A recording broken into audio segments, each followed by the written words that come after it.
Welcome back, brothers and sisters. I'm Braden. This is Langley Outdoors Academy, and thank you for stopping by.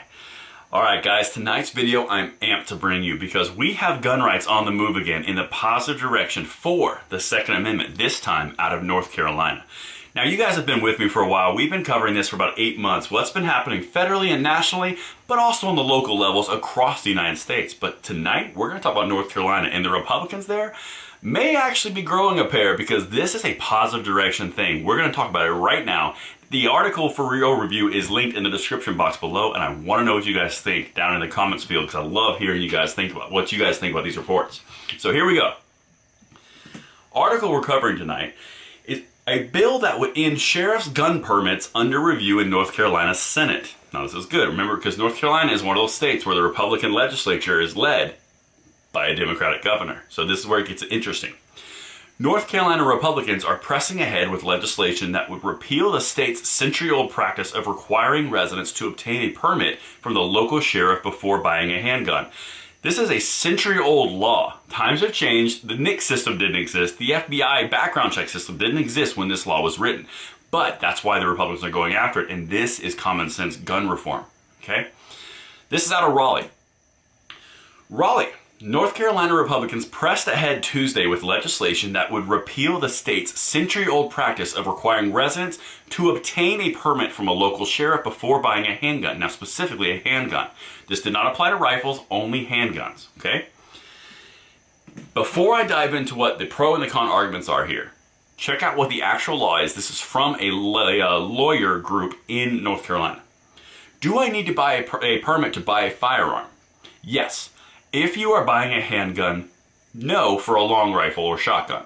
When purchasing a handgun in North Carolina, you need a current, valid North Carolina state-issued form of identification and either a NC pistol purchase permit, which is from the sheriff, or a North Carolina concealed carry handgun permit, also from the sheriff, okay? So that's the way things sit right now, but look what we're trying to change, and this is important, okay? The Senate Judiciary Committee voted to recommend the measure, which passed the House 3 months ago. The bill must clear one more committee before reaching the Senate floor, and it's most likely going to pass the Senate floor.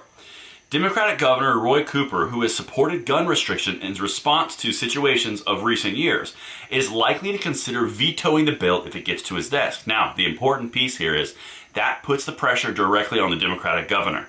House passed it, Senate's going to pass it. Now it's on you, Democratic governor. How much do you want to be in office in 2022? And that's the power of our system. That's how important it is, what you guys do. Your votes matter, your actions really matter, okay? Now, this is interesting, and this is the Republicans' ground that they're standing on. And it's got merit, and that's why it's potentially very positive. But now the process has become duplicative because the federal background checks that licensed gun dealers conduct have become more robust. Association lobbyist David Farrell told the committee, bill supporters say the federal checks effectively reveal problems with potential gun buyers, such as involuntary commitments for mental health or substance abuse treatment. So that's the NICS system. That's the federal background check system. Now, if you recall, the left is always saying, we just want background checks. We just want universal background checks. We just want everyone to be background checked. The background check is the NICS system. You guys know that, and so do I, obviously. It's already in place, so why do we have a duplicative process for sheriffs to do it after you buy the gun? Or inverse, right? It doesn't make sense. And that's what the Republicans are hitting on, which is why it's a smart tactic. Now, the bill's sponsor, this is what he says. The National Instant Criminal Background Check System has been evolving for over 25 years, and it's effective, speaking to the gun controller and Democrats' point.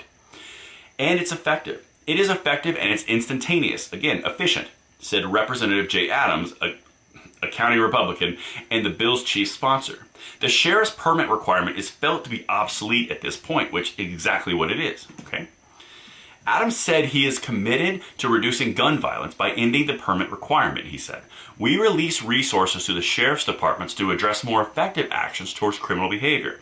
So the argument that this House member is making, the sponsor of the bill, is if you free up the sheriffs from doing all of this basically paperwork to verify that you can get a pistol permit, something that's guaranteed in the Constitution, you're freeing them up to do the job they've been elected to do. That's right, I said elected. Boom, sheriff, right?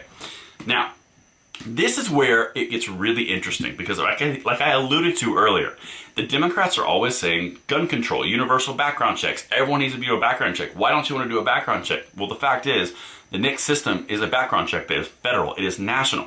Okay. Here's what the Dems are saying in fighting, and tell me how interesting this is. Okay. This is where I want to hear you guys. Our country has seen constantly a number of situations, all types of gun violence, said Senator Mujtaba Mohammed, another Mecklenburg Democrat. And I'm just concerned that your bill unfortunately creates a lot more havoc potentially. And that right there is where the problem lies. The entire premise of this statement is potentially it could be an issue if someone maybe does something bad, potentially. But your background check system's already in place, so what's your main concern? And that's where the Republicans are being smart about this. They're observing what the Democrats are saying, they're using their own language against them, and it is a very, very, honestly, compelling case. And that is how freedom is on the move in North Carolina. What do you guys think? Let me know in your comments field below, and until tomorrow, I'm Braden. See you later.